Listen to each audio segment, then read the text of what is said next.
কোত্থেকে যেন একটা কুকুর আসছে, আসার পরে মাথা নিচু করে আমার গায়ের সাথে ঘষতেছে। আমি দোকানদারকে বলি, এই কুত্তা সরাও। বলছে, হুজুর কুত্তা সরানো লাগবে না, তাকায় দেখেন এই কুকুর লেজটা নামানো, কান দুটা সামনে নিচু, মাথাটা নিচু।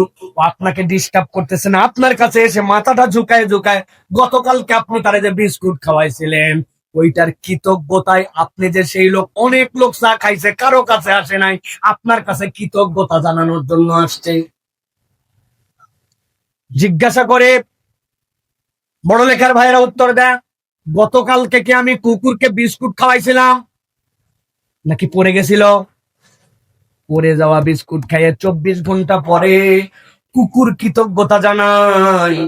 কিন্তু আপনি এরকম মানুষ খুঁজে পাবেন, টাকা হাওলাত দিছিলেন, নেওয়ার সময় কত কৌশলে নিছে, এখন আর আপনার টাকা ফেরত তো দেয় না, মোবাইল নাম্বার পর্যন্ত চেঞ্জ।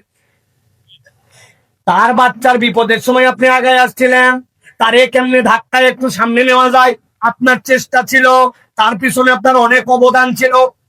আপনার একটু সাহায্য প্রয়োজন, আপনাকে চিনে না, চিনে না তো চিনে না, উপকারের পরিবর্তে এখন সুযোগ পাইলে আপনারে বাঁশ দিতেও ছাড়ে না, ঠিক না?